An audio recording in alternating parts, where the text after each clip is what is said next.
अस्सलाम वालेकुम, मैं हूं अलीना शिगरी। सियासी खींचातानी और अदालती कार्रवाइयों के अंजाम को पहुंचने के साथ ही नौ मुंतखब वज़ीर आला खैबर पख्तूनख्वा सोहेल आफरीदी ने अपने ओहदे का हल्फ गवर्नर फैसल करीम कुंडी साहब से लिया। हल्फ बर्दारी की तकरीब में स्पीकर खैबर पख्तूनख्वा असम्बली बाबर सलीम स्वाति, पाकिस्तान तहरीक इंसाफ के कौमी और सूबाई असम्बली के अराकीन, IG, पुलिस, चीफ सेक्रेटरी और दीगर आला हुकाम ने शिरकत की। तहम पिंडाल में पाकिस्तान तहरीक इंसाफ के कारकुनान की बड़ी तादाद मौजूद थी, जिनकी मुसलसल नारेबाजी के बायस हल्फ बर्दारी की तकरीब कम और मछली बाजार का एक मंजर ज्यादा पेश कर रही थी। पाकिस्तान तहरीक इंसाफ के सेक्रेटरी जनरल सलमान अकरम राजा साहब ने पेशावर हाई कोर्ट के बाहर गुफ्तगू करते हुए कहा कि सबको मुबारकबाद पेश करता हूं, आज जमहूरियत की फतह हुई है और जमहूरियत दुश्मन अनासिर की एक और कोशिश नाकाम हुई। हम जमहूरियत, इमरान खान की रिहाई और इंसानी हुकूक के लिए आगे बढ़ेंगे। आज अल्लाह ताला के फजलो करम से आइन दुश्मन, जमहूरियत दुश्मन अनासिर की एक और कोशिश नाकाम हुई। आज इस सूबे में एक नई हुकूमत शुरू होगी और हम आगे बढ़ेंगे आइन की पासदारी के लिए, इमरान खान की रिहाई के लिए, इस मुल्क में, इस सूबे में जमहूरियत के लिए, इंसानी हुकूक के लिए। सूबा खैबर पख्तूनख्वा के मसाइल निहायत संजीदा नौयत के हैं जो सिर्फ जज्बातियात से हल नहीं किए जा सकते। वज़ीर आला सोहेल आफरीदी साहब को अपने ISF के मोड से निकलना होगा।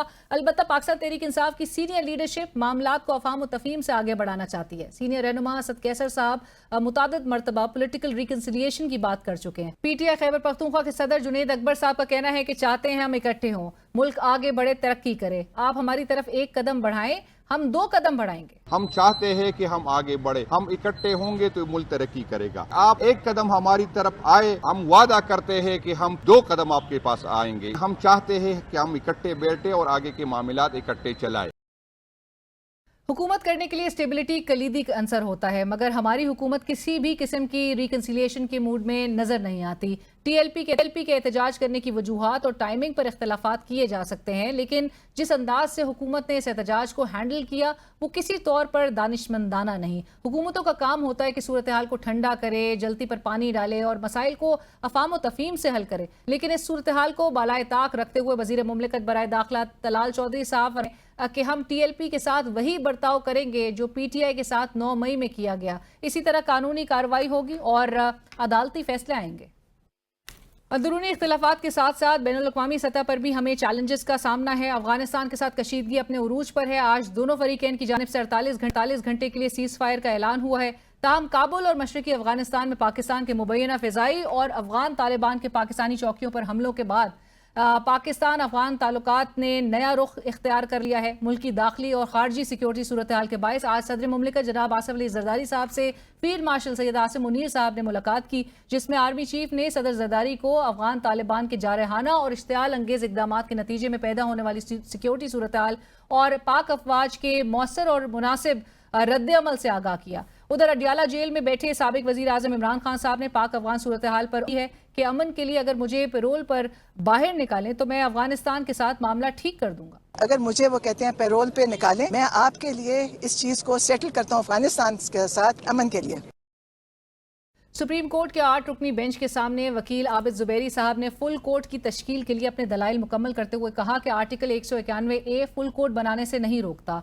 दौरान समाज जस्टिस आयशा मलिक साहिबा ने इस्तफसार किया कि क्या आर्टिकल 191A का मतलब है कि आप फुल कोर्ट कभी बैठ ही नहीं सकता? क्या आप लार्जर बेंच के फैसले ओवरटर्न हो ही नहीं सकेंगे? जस्टिस अमीनुद्दीन खान ने रिमार्क्स दिए कि आपकी दरख्वास्त तो 16 रुकनी बेंच की है, ना कि फुल कोर्ट की। आप फुल कोर्ट नहीं चाह रहे, आप चाह रहे हैं सिर्फ 16 जजेस हों। जस्टिस मुसरत हिलाली का कहना था कि अगर हम तरमीम से पहले चले जाएं और चाहें कि चीफ जस्टिस फुल कोर्ट बनाएं, चीफ जस्टिस तो 26वीं आईनी तरमीम के बेनिफिशरी हैं, जबकि जस्टिस मंसूर अली शाह 26वीं आईनी तरमीम के मुतासरा। इसका मतलब है मामला फिर जस्टिस अमीनुद्दीन खान के पास आएगा। अगर सपोजिंग हम प्री अमेंडमेंट पे चले जाएं और हम चाहें कि चीफ जस्टिस ऑफ पाकिस्तान ये डिसाइड करे फुल बेंच बनाए, तो वो तो 26th अमेंडमेंट के बेनिफिशरी हैं जी। फिर मंसूर साहब हैं, he is the victim of 26th amendment, तो फिर केस अमीनुद्दीन साहब के पास आएगा। और नाज़रीन, आज 9 मुंतखब वज़ीर आला सोहेल आफरीदी साहब ने अपने ओहदे का हल्फ भी लिया और गवर्नर खैबर पख्तूनख्वा से ही, चूँकि गवर्नर साहब गुज़िश्ता रोज़ भी बता चुके थे कि उन्होंने तो कभी इनकार ही नहीं किया था। हमें इस वक्त ज्वाइन करें आगे जो अब वर्किंग रिलेशन एक होनी चाहिए नए वज़ीर आला, उनकी हुकूमत और वफाक के दरमियान, वो कैसी होगी और जो चैलेंजेस हैं जिनका PTI को ताहाल सामना है वो PTI कैसे उससे निपटेगी। हमें इस वक्त ज्वाइन कर रहे हैं सीनियर रहनुमा पाकिस्तान मुस्लिम लीग नवाज, वज़ीर आज़म के आप कोऑर्डिनेटर भी है इख्तियार वली खान साहब। इख्तियार साहब अस्सलाम वालेकुम, बहुत शुक्रिया हमें ज्वाइन करने के लिए। और हमारे साथ पैनल में मौजूद हैं सीनियर रहनुमा पाकिस्तान तहरीक इंसाफ बैरिस्टर उमैर नियाजी साहब। बैरिस्टर साहब अस्सलाम वालेकुम, आपका भी बहुत शुक्रिया हमें ज्वाइन करने के लिए। बैरिस्टर साहब, आपकी इजाज़त से मैं इख्तियार साहब से शुरू करना चाहूँगी, क्योंकि गुज़िश्ता हफ्ते प्रेस कॉन्फ्रेंस भी की थी इख्तियार साहब ने, और तमाम तर जो बाकायदा तौर पे नज़र आ रहा था वफाक के जो इख्तलाफात थे या मुखालफत थी नए वज़ीर आला के हवाले से, वो और फिर गवर्नर साहब के हवाले से जो एक इम्प्रेशन बन रहा था कि एक डिलेइंग टैक्टिक्स है, उनके बावजूद आज सुहेल अफरीदी साहब ने अपने ओहदे का हल्फ लिया। इख्तियार साहब, नून लीग को कोई अब नाकामी का सामना हुआ है नेचुरली? बिस्मिल्लाहिर्रहमानिर्रहीम, बहुत शुक्रिया अलीना। इनफैक्ट इसको आप नाकामी तो नहीं खैर कह सकती हैं, लेकिन हम आपको ये इतना बता देते हैं कि जब, जैसा कि आपको पता है कि सारा सीन क्यों क्रिएट हुआ, गवर्नर के पास इस्तीफा जाना होता है तो एक वजीर आला को इतना भी ये नहीं पता कि आपने हैंड रिटन रेजिग्नेशन जो है वो लिख के भेजना होता है। वो उन्होंने हैंड रिटन भेजा ही नहीं, वो उन्होंने टाइप करके भेज दिया था। 11 तारीख को भेज दिया।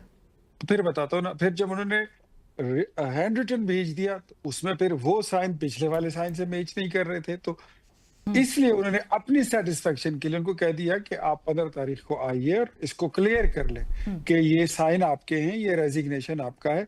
असल में एक छोटा सा इसका वाकया ये है कि गुज़श्ता 2 साल पहले इन्होंने कुछ 2-2.5 साल पहले उन्होंने इस्तीफे दे दिए थे कौमी असम्बली से, काफी दर्जनों लोगों ने दे दिए थे, और फिर ये अपने इस्तीफों से मुकर भी गए थे, वो भी एक हिस्ट्री थी। तो उस वजह से उन चीजों को क्लैरिफाई करना भी जरा गवर्नर साहब को लग रहा था कि शायद ये उनकी जिम्मेदारी है कि इसको एक बार क्रॉस चेक कर लें। तो इस वजह से उनको बुलाया गया था कि आप आके इसकी तस्दीक करें। दैट्स व्हाई ये थी इसमें। वो तो चले गवर्नर साहब के एंड से थी ना, आप लोग के एंड से तो तवक्को ये की जा रही थी कि आप लोग नंबर्स जो क्लेम किया जा रहा था पूरे कर लेंगे, तोड़ लेंगे उनके लोग, लेकिन फिर एक इंप्रेशन बन गया कि आपकी प्रेस कॉन्फ्रेंस जो 2 तवातर के साथ जो एक प्रेस कॉन्फ्रेंसेस आई, उन्होंने इन सबको एक कर दिया।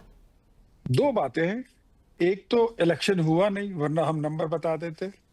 इलेक्शन तो हुआ ही नहीं, इलेक्शन का तो बायकॉट हो गया। नॉमिनेशन पेपर्स तो गए थे, दैट मींस कि वो जिस तरह स्पीकर साहब कहते हैं आप you were part of that democratic process. नहीं, इनफैक्ट वो तो आप वहां पे अगर आप वो भी ना जमा कराते तो आप अपना प्रोटेस्ट कैसे रिकॉर्ड करते?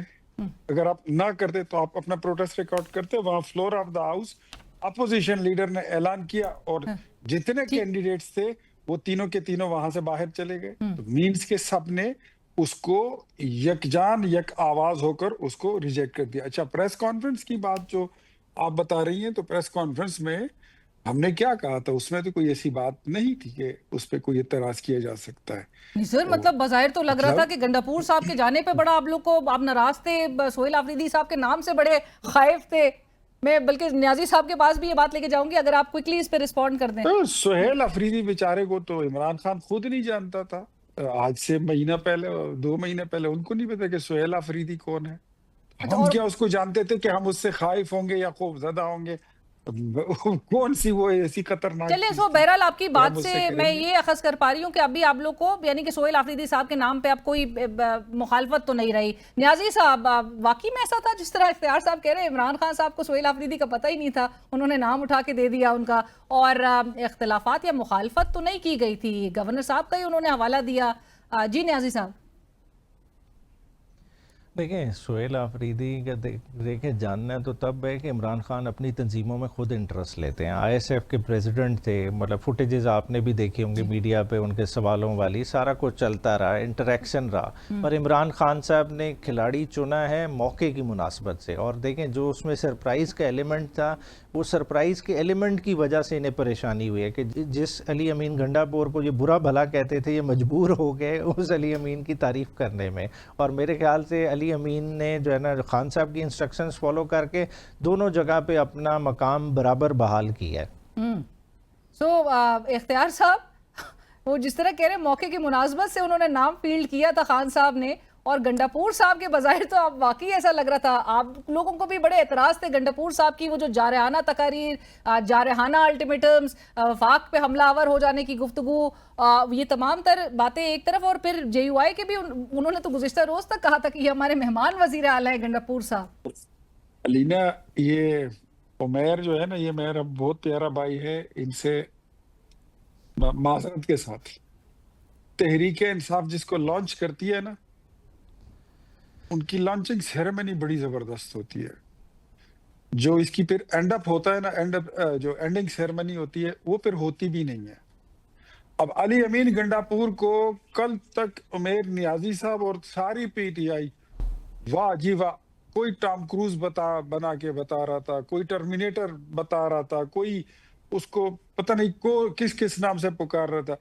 और आखिर में हालात ये निकले कि अगर थोड़ी देर हो जाती तो इन्होंने अली अमीन गंडापुर के खिलाफ खैबर पख्तूनख्वा असेंबली में वोट ऑफ नो कॉन्फिडेंस की ये मूवमेंट लाने वाले थे। ये आप लोगों की एस्टिमेशंस नहीं थी सर? पीटीआई की तरफ से तो ये बात सामने नहीं आई थी उस वक्त तक। ये पीटीआई की तरफ से आई थी, आप चेक कर लीजिए, न्यूज में ये बात रिपोर्ट हो चुकी है। अब जीएनएन की न्यूज आप चेक कर ले, 2-4 और चैनल्स हैं, उन्होंने रात को ये बात तय कर ली थी कि हमने दोबारा अगर ये इस्तीफा नहीं देता, हैंड रिटन नहीं लाता, तो हम अली अमीन गंडापुर के खिलाफ वोट ऑफ नो कॉन्फिडेंस लेकर उसके बाद उसने हैंड रिटन वो जो रेजिग्नेशन है वो जाके जमा कराया है। अच्छा, सुहेल अफरीदी, मैं खुद उसको मतलब इतना ज्यादा नहीं जानता हूँ, 1-2-4 तकरीरें ही मैंने उसकी सुनी थी, वो बड़ी ऐसी थी कि काबिल एतराज थी, इसलिए किसी ने भेजी तो मैंने सुनी थी, इससे ज्यादा मैं नहीं जानता उसको। लेकिन अब मैं आपको बताऊं कि आज आप उसको टॉम क्रूज बना रहे हैं। मैं आपको फिर से कहता हूं, ये साल खत्म होने में मेरे ख्याल में 2.5 महीने रह गए हैं।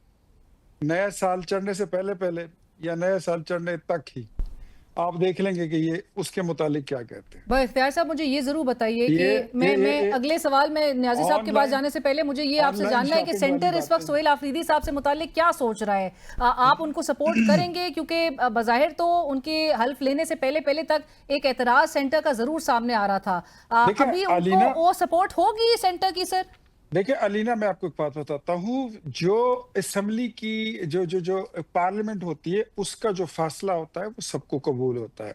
अगर वो वहां से वजीर आला बन गए हैं, हमें उस पे, ये सुहेल अफरीदी हो, उमेर नियाजी हो, गंडापुर हो, आतिफ खान हो, मुश्ताक गनी हो, शौकत हो, कामरान हो, नो, ये इसका कोई नहीं मसला। उसके जो हरकत और सकनात होंगे, उसके जो मामलात होंगे, अगर ये वही होंगे तो वो तो जो समझ आ रही है कि अगर आपने रियासत के साथ टक्कर लेनी है, आपने वहां पर कौमी मफादात के खिलाफ बात करनी है, कैंपेन चलानी है और पाकिस्तान के मफादात को आप नुकसान पहुंचाएंगे, तो फिर तो वही होगा जो हो सकता है। सर अभी तो आप उनको जानते नहीं है, तो जाहिर है उनको मौका तो दिया जाएगा। इख्तियार साहब, न्याजी साहब, मैं जी ये रेस्ट एश्योर, अगर वो अच्छा परफॉर्म करेंगे, वो पाकिस्तान की बात करेंगे, पाकिस्तान की तरक्की की बात करेंगे, खैबर पख्तूनख्वा के हुकूक की बात करेंगे, वहां के अवाम की खुशहाली की बात करेंगे, we will support him. Right. So Niazi साहब, एप्रीहेंशन जरूर सेंटर के हैं कि वो किस तरह, अभी इख्तियार वली साहब कहते हैं वो जानते नहीं है सुहेल अफरीदी साहब को, सुहेल अफरीदी साहब किस तरह से लेके चलेंगे खैबर पख्तूनख्वा सूबे, और फिर जो वफाक के साथ एक ताल्लुकात होना चाहिए। उनकी पहली तकरीर तो अगरचे बड़ी तनकीद के जद में भी आई कि उनकी बड़ी जारहाना तकरीर पहली थी, जो कि लग रहा था कि जैसे वो अपने ISF के वो प्रेसिडेंट के मोड में ही रह के वो शायद वो तकरीर कर रहे हों।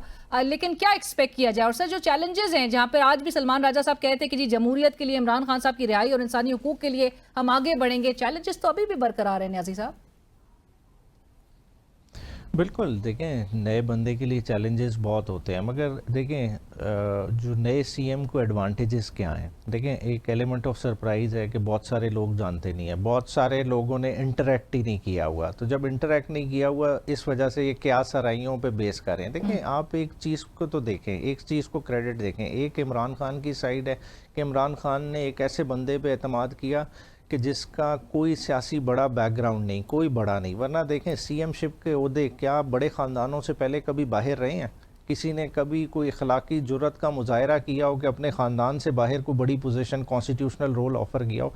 ये तो तहरीक इंसाफ की हुकूमत थी। इमरान खान का विजन था कि एक ISF की नर्सरी से एक जिस बच्चे ने ग्रो किया, वो असेंबली में पहुंचा, उसको उन्होंने जो है ना एक चांस दिया और उसने भरपूर तरीके से जो है ना परफॉर्म किया। तो अब देखें थोड़ा सा टाइम दे, बाकी ये जो है ना हम कह रहे हैं वफाक की अपनी एप्रीहेंशन, देखें ताली दो हाथ से चल रही है। आप कहें कि वफाक ऑर्डर करेगा और सूबा जो है ना एक छोटे बच्चे की तरह उसे फॉलो करेगा, ये इस तरह नहीं होगा। ये एक म्यूचुअल रिस्पेक्ट का रिलेशनशिप है। 18वीं तरमीम के बाद बहुत सारे मामला डिवॉल्व हो गए हैं जो एक्सक्लूसिवली सूबाई हुकूमत के हैं, तो जाहिर बात है उनमें सूबाई हुकूमत का से आएगा। और जब तक आप उस साथ अपने बाजू को लेके नहीं चलेंगे तो आप किस तरह एक्सपेक्ट करते हैं बेहतरी आएगी? आप पहले से जजमेंट पास कर दें कि जी ये वो नफाक कॉज करेगा, उसकी तकरीर शरंगेज है। भाई किस तरह आप बाकी सियासतदानों की भी तकरीरें उठा के देख लें, आप मवाजना कर लें, कोई भी पाकिस्तान के अगेंस्ट नहीं। पाकिस्तान के अगर देखें उसके इंटरेस्ट के अगेंस्ट होगा तो इमरान खान पहला बंदा होगा जो सुहेल आफरीदी को दरवाज़ा दिखा देगा। राइट। और आज भी नौरीन नियाजी साहब का मैं चाहूँगी उमैर साहब आपसे ही जानना कि उन्होंने जो पैगाम इमरान खान साहब का आज रिले किया है वो ये है कि इमरान खान साहब कह रहे हैं कि मुझे पैरोल पर अगर बाहर निकालें तो मैं अफगानिस्तान के साथ मामला ठीक कर दूंगा। सो अफगानिस्तान के हवाले से पाकिस्तान तहरीक इंसाफ, उनके आपके पेट्रन इन चीफ जो है वो बहुत क्लियर हैं कि निगोसिएशंस ही की तरफ जाया जाए। अच्छा देखिए, हम जिस दुनिया में इस वक्त रह रहे हैं इस दुनिया का शिफ्ट हो गया है। शिफ्ट इस सेंस में हो गया है कि दुनिया इकोनॉमिक वर्ल्ड ऑर्डर की तरफ जा रही है। दुनिया में उसकी मानी जाती है जिसकी इकोनॉमिक सिग्निफिकेंस हो, इकोनॉमिक रेलेवेंस हो।